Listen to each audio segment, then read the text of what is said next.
Dining, as prescribed by the Buddha, is the assurance of cutting off the three evil paths and parting from the three realms.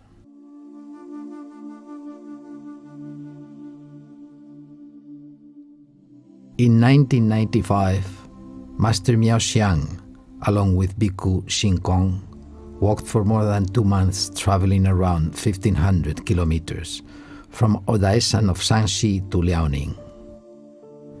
With refraining themselves from touching money, only dining and resting in the open air, they gained practicable experience of dining regulations through the journey, such as asking for alms and having only 1 meal per day.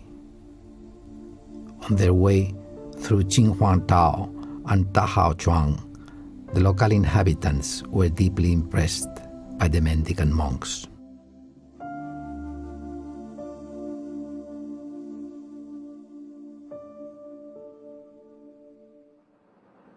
After 10 years of doing so, the seed sowed by Dhutanga practices had rooted and germinated.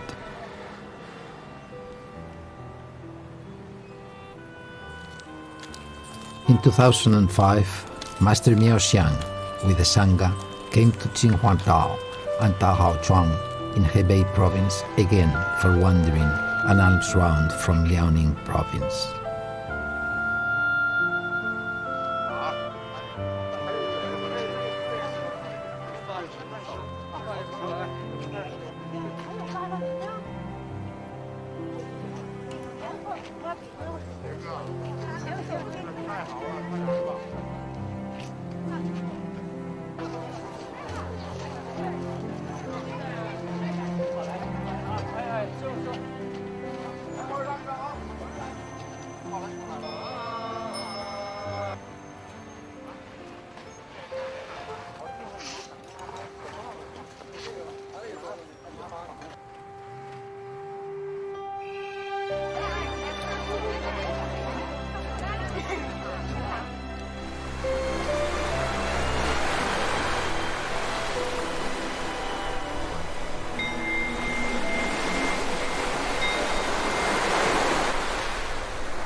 With time flying until nowadays, the monastic disciples still firmly uphold and practice the Buddha's teachings from the 3,000 years ago, not to assume where and what to dine during the wandering and alms round.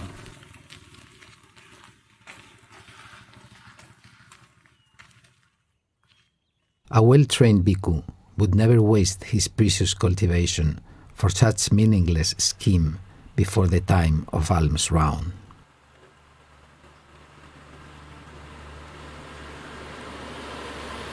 By neither clinging to the past nor worrying about the future, he concentrates on the mindfulness of walking meditation only, even on the way of asking for alms.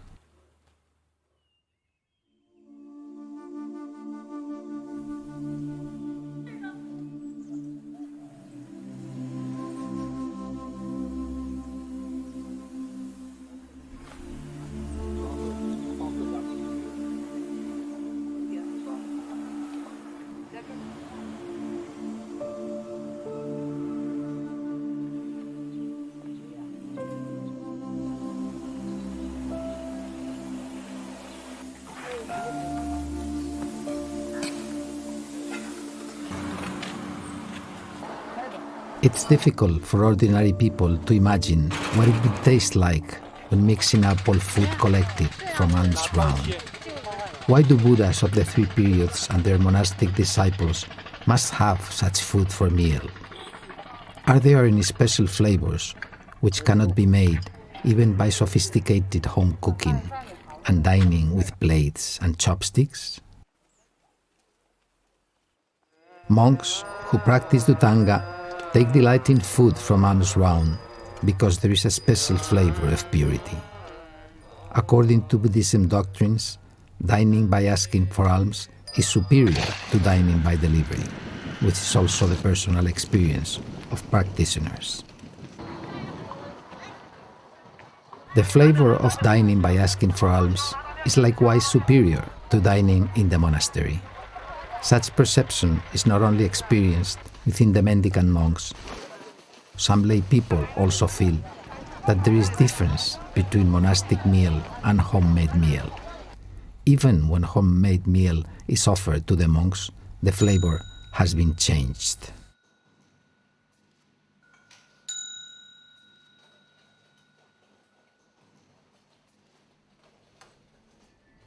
Even in the secular world, the flavor of vegan meal is also superior to the non-vegan dishes.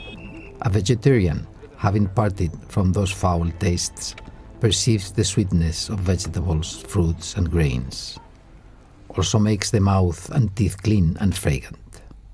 With further ordination of rules of abstinence, the feeling will be even more pure.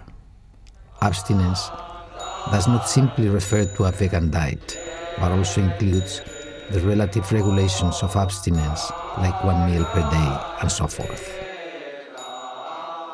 Meal obtained by asking for alms, invitation, delivery, and cooking in the monastery have very deep insights, but asking for alms is the supreme. Asking for alms helps to gradually part from the obstinate habit of seeking pleasure of food, guides people who are lost in transmigration to break through the shackle of desire and attachment and reach the splendid land of ultimate bliss.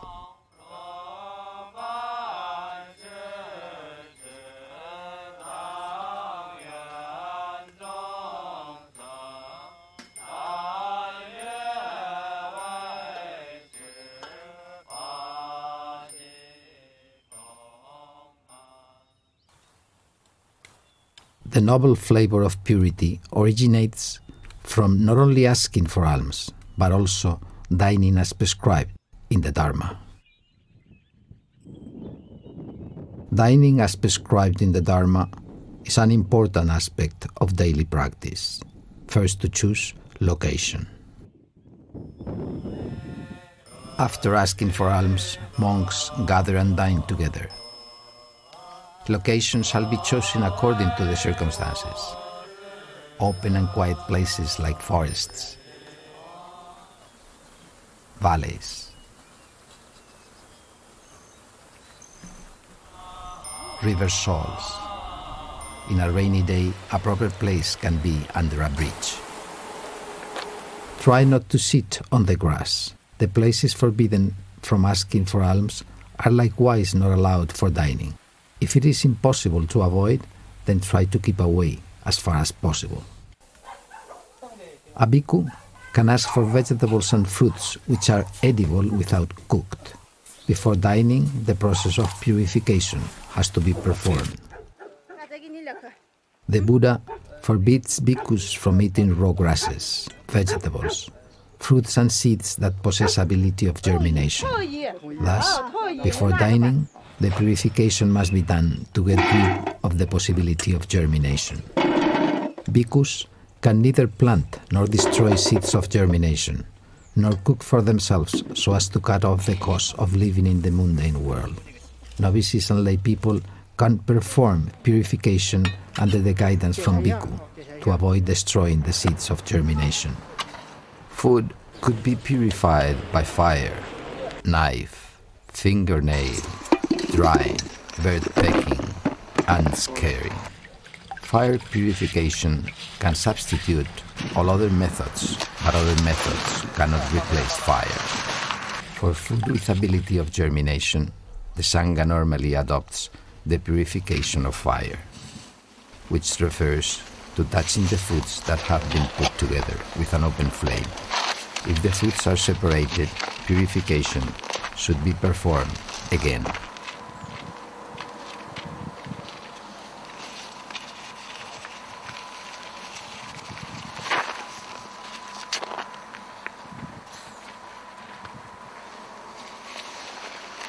Wash the foods with water 3 times afterwards. There is a set of rituals prior to dining to help the restraining of the mind.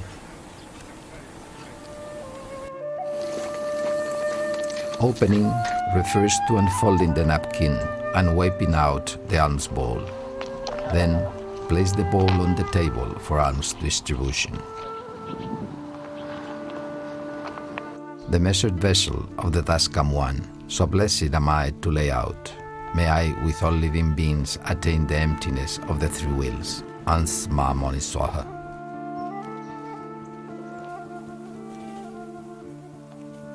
When receiving food, bhikkhus should sit straight and place the cloth on their laps to prevent dripping of rice, soup, and vegetables on the robes. When taking up the alms bowl, one should recite the verse.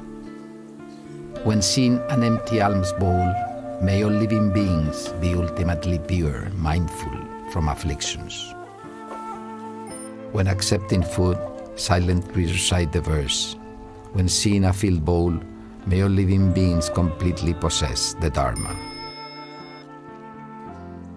When accepting food, press the rim of the bowl with right hand and hold its base with left hand.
The Buddha prescribed that monks must bestow food before dining, otherwise they would be considered as the followers of demon.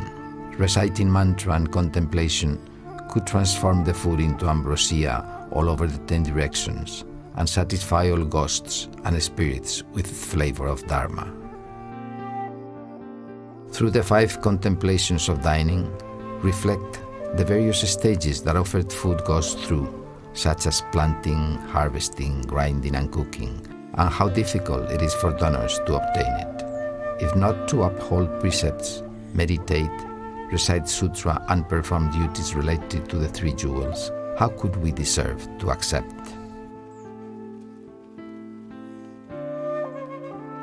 If longing for fine food, despising low-quality food, and ignoring average food without any perceptions, then these desires, angers, and ignorance will be the cause of sufferings. To contemplate and cope as prescribed by the Buddha when accepting food will strengthen the right mindfulness.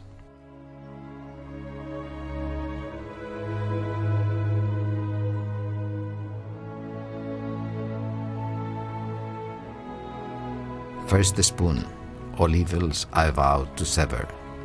Second spoon, all goods I vow to practice. Third spoon, all living beings I vow to get enlightened.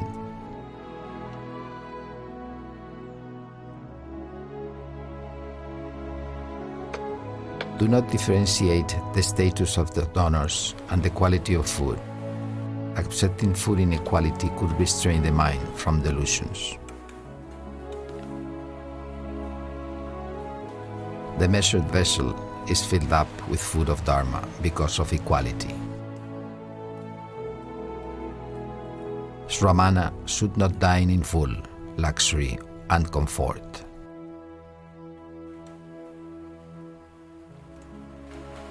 It is not permitted to look around and check the quality and quantity of the food of the others, or discriminate the quality and flavor of the food. Food is the supplementary cause of the transmigration in the 6 paths. Living beings exist due to the existence of food and vice versa. Thus, non-discrimination on food will lead to the attainment of Buddhahood.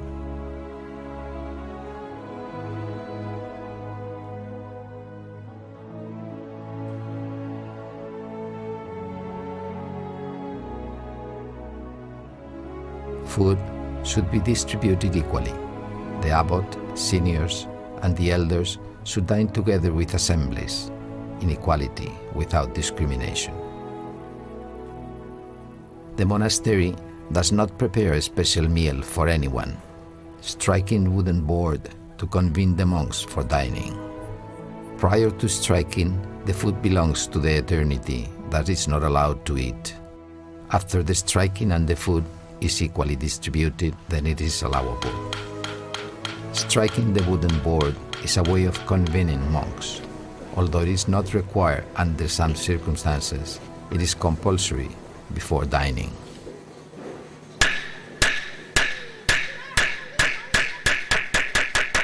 Because the food is offered to the monks of 10 directions, striking board must apply even if there is only one person to dine.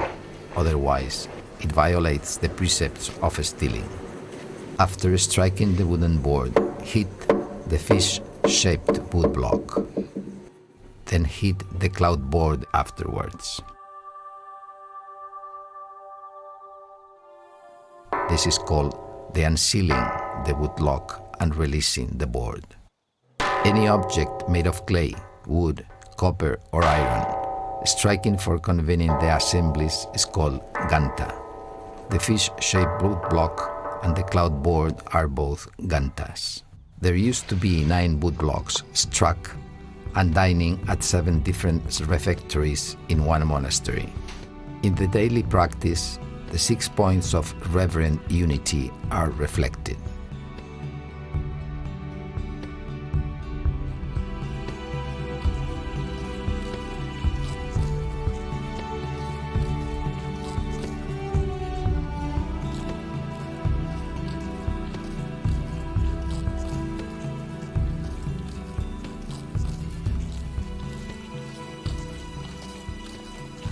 It is very difficult to subdue our cravings for food. However, the strength of living and practicing in a harmonious community is also very powerful.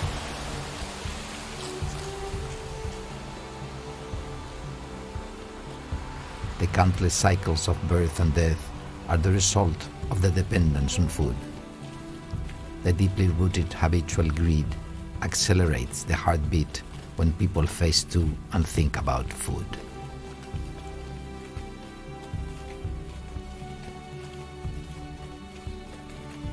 The habitual nature of being conquered and manipulated by the taste of food is deeply planted in the mind, which makes a failure of each attempt of detaching from it.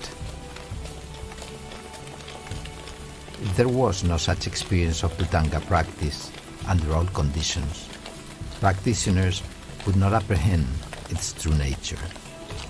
The concentration acquired through wandering makes mind even purer and would surely subdue the heavy yoke of greed to clarify who the real master is.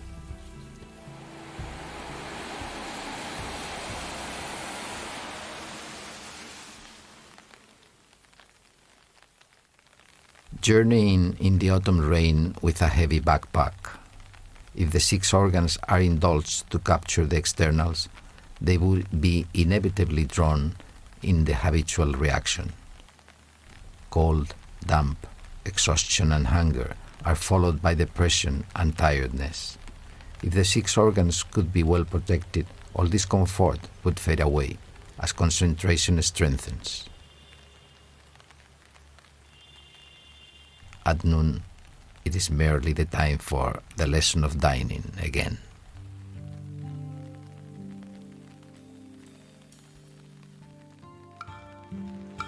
If encountering undesirable conditions during wandering, dining in a seated position and other positions of walking, standing and lying down are allowable as prescribed by the Buddha.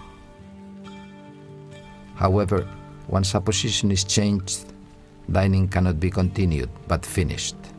Otherwise, it is a violation to the one-sitting practice.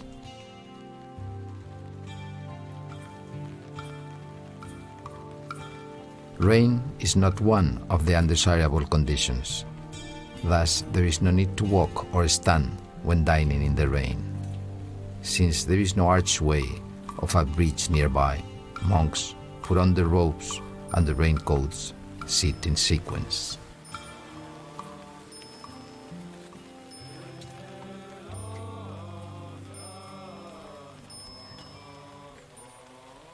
This is the rain dust that does not require acceptance of alms before dining.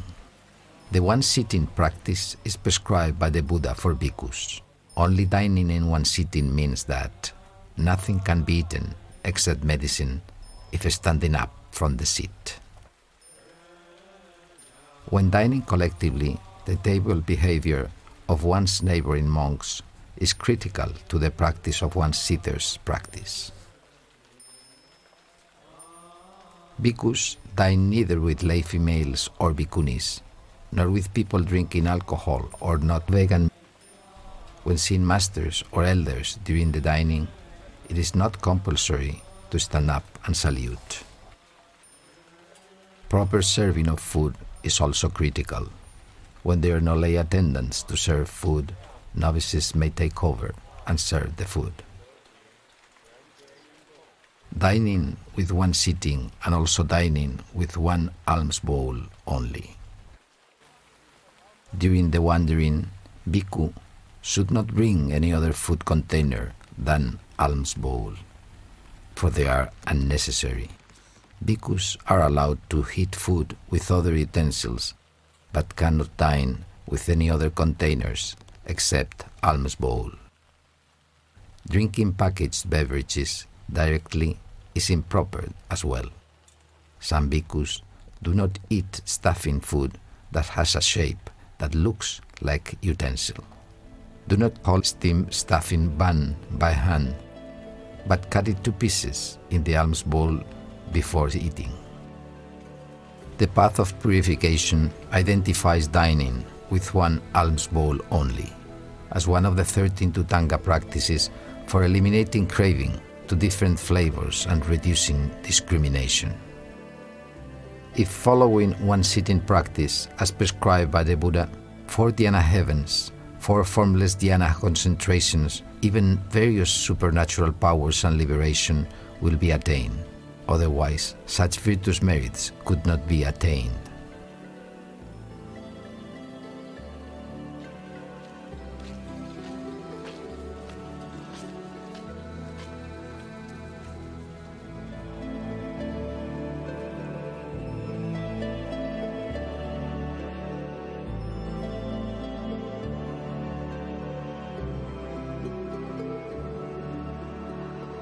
During walking meditation, go straight forward, even if there are mud and water puddles on the way ahead. During alms round, ask for alms in sequence, regardless of whether the donor is poor or rich. Practice the mind of straightness under all such conditions, even when dining.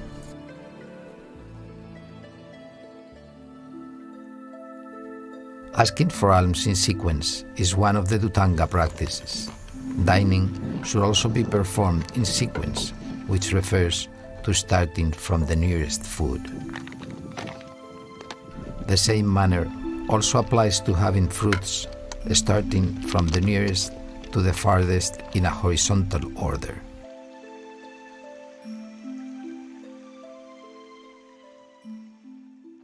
According to the sequence of the layout of the food, it is not proper to dine in a vertical order, from left to right or from right to left. The proper method is to dine in a horizontal order, from the nearest to the farthest.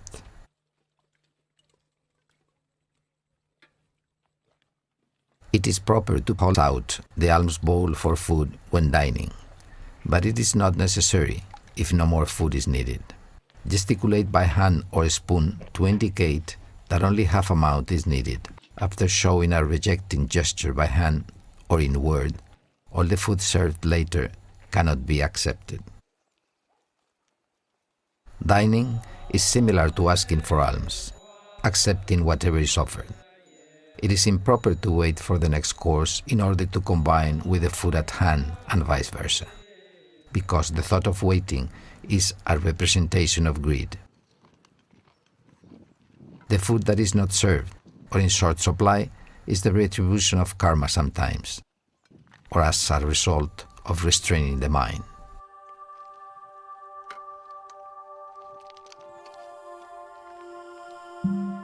Dining in sequence, do not choose, pick out or mix food. Eat whatever food that the spoon has touched.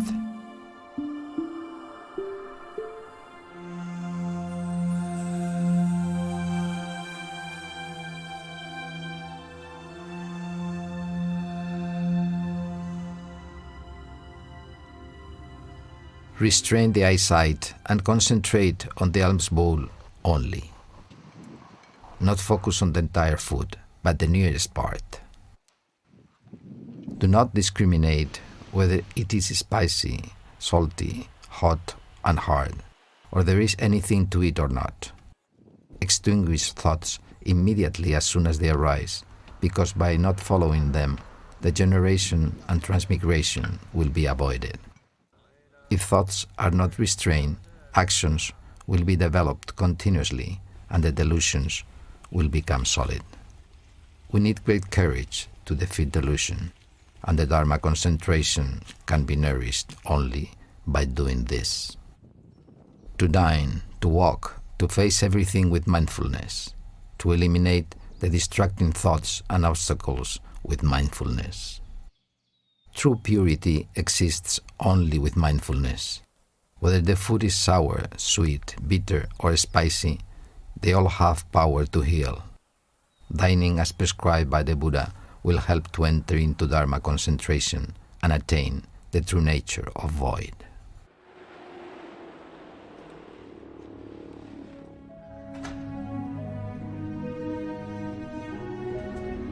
For people who are willing to renounce home, do not start with describing the joy of monastic life, but indicate that having only one meal per day, resting only under trees, sleeping only during the midnight, being abstinent with food and sleep, and practicing diligently.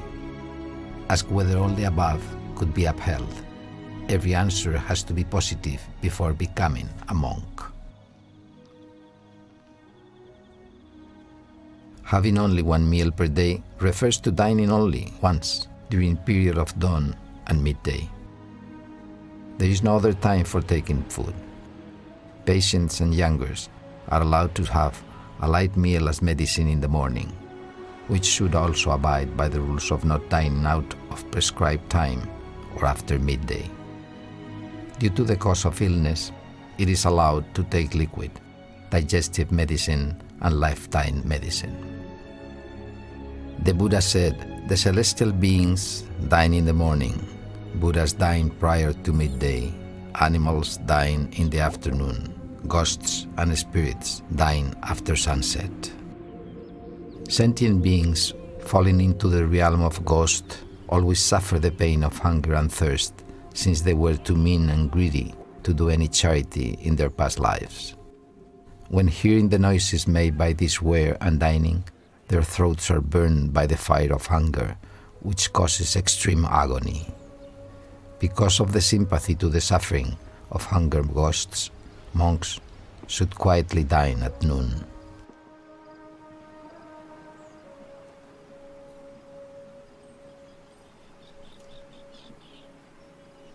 When it's time for alms round, monks put down their backpacks, don their robes, and with alms bowls in hands, and get ready for alms, practicing alms round constantly so as to uphold regulations of dining with solemnity and honor. A bhikkhu practicing Dhutanga concentrates on his inner cultivation. On the way of wandering, he should keep mindfulness on every single movement and posture. Abstaining food only by alms round could sever the subtle cravings for food. Fine dining, which is the origin of sufferings, could only nourish body and flatter the appetite, but any craving of it will damage the dignity of practitioners who seek the end of sufferings. Dining is just the rough delusion of living beings. Having one meal a day only could avoid being sleepy and drowsy caused by overeating, even to have a fast for a few days and live on mindfulness and joy of meditation. There are some arahants who ask for alms every 7 days.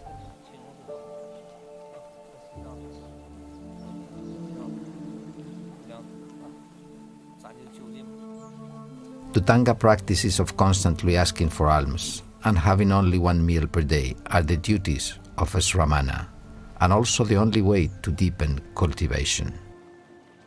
The noble sramana still practice alms round at the doors of living beings so as to plant the field of merits for all beings, and also leave footprints for the future disciples to follow. 您端的这个是什么叫？米饭，小米粥。小米粥。刚才起师到您家去了。没，他们买进房子里头的。没进房啊，对对。就在门外化缘了。师傅，这是起食，不是化缘。是食。起食。起食。对，起食。起食是什么意思呢？起食就是比丘嘛，比丘也是起食。他们那个中午需要到这个百姓家里去起食，他们进行一盅一食，是要点吃的嘛。 他们自己不做饭。今天来起食。对，就是要吃的了。对，作为出家人起食，你必须要进行起食，才能真正的成为这个出家人。对。好的，我知道了。To learn from the sages, having only one meal per day is compulsory. Practitioners will not eat badly because of having one meal per day. On the contrary, it could inspire pure food and sincere offerings from lay people. Alms round will perfect the fast, ultimately. Not dining out of regulated time is not a minor precept, but an important precept, critical to the attainment of Buddhahood. It is a precept prescribed by the Buddha without any exception. From the 8 precepts of lay disciples to the 10 precepts of novices and precepts of Siksamana, even the precepts of bhikkhu and bhikkhuni. This clause is included in all of them. It is thus obvious that this clause is so important among all precepts. Only novice and bhikkhu practicing this precept thoroughly could ordain lay people the 8 precepts. If exceptions are always applied without any control, people will be manipulated by the deeply rooted habits of transmigration.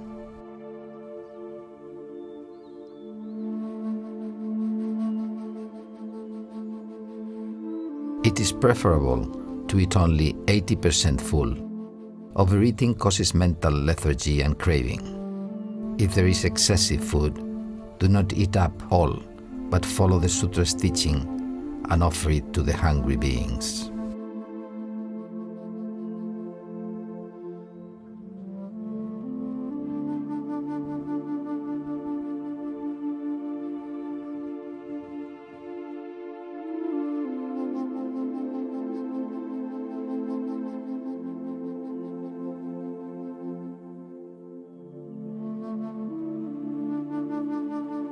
Except plain water, any fruit juices, beverages, and tea are not allowed after midday, but only can be taken during the meal. The time of midday varies due to different locations and seasons. Thus, it should be subject to local time. Bhikkhus do not indulge in drinking all sorts of fruit juices and syrups after midday for practicing the good dharma with concentration. Sramana is exemplar of human and celestial beings. Living beings can be edified by his outward deportment. It is the expression of inner purity which can also inversely purify the mind. Ceasing evils and preventing faults will correspond to the self-nature gradually.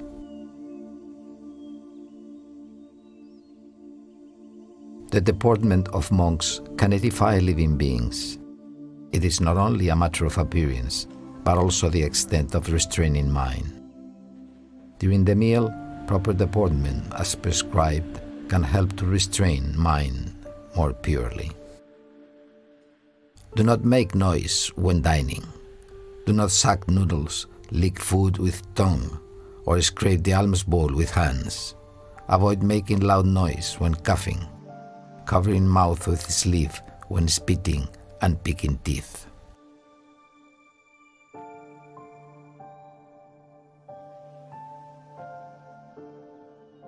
Do not speak with food in the mouth, laugh or gossip about, or make chewing noise. Avoid the clank between bowl and spoon. If hungry ghosts hear the noise, their throats will be on fire, causing extreme agony. Make gesture if necessary, but not yell or look around, because that will interrupt mindfulness and distract others' minds. If grains are mixed in the food, it can be eaten after removing the husk. If there are a lot, collect them and offer to the birds, but not throw away. Do not scratch head and face to prevent flakes from falling down. If there are insects or other objects, cover them in secret to avoid suspicion from next monks. Hold the alms bowl not too high or too low, but in front of the chest. It should be held by hand, neither put on the table nor on the knees. If the food is not served yet, it is the right time to recite the 5 contemplations in the mind. Dining too fast will blemish the deportment or distract others if too slow. It is proper to dine at the same pace with the assemblies.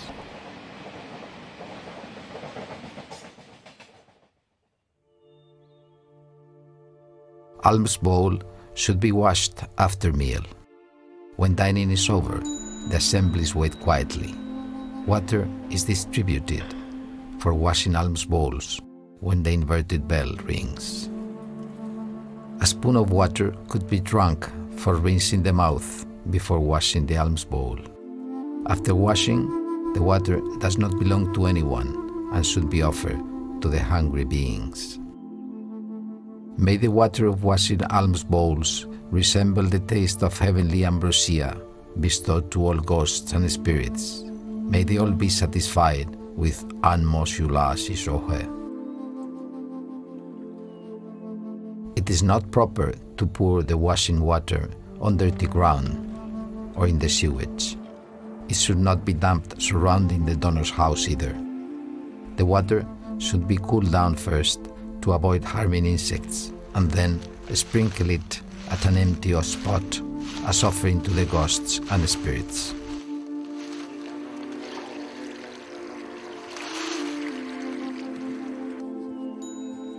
After the assemblies wash alms bowls, the inverted bell rings again. It manifests that the dining is over and any food cannot be eaten anymore. The food in the throat can be swallowed. The remains in the mouth and between teeth should not be swallowed but cleaned with a tissue.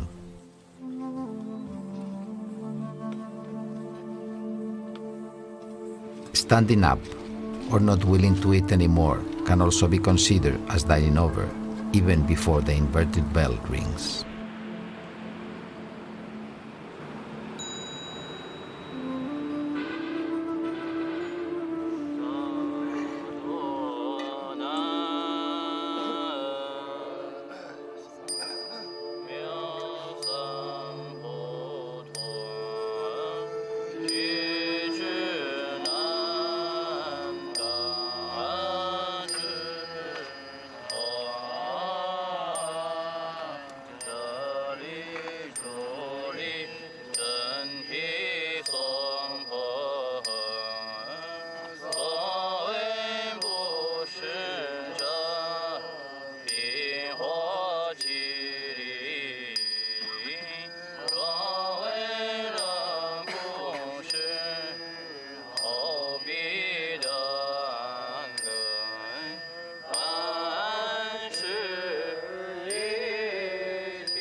After attaining the third fruition of the Hinayana and becoming an Anagamin, the laity has already completely eliminated contacts with money, but he cannot be called the one worthy of offering because he still reserves food overnight.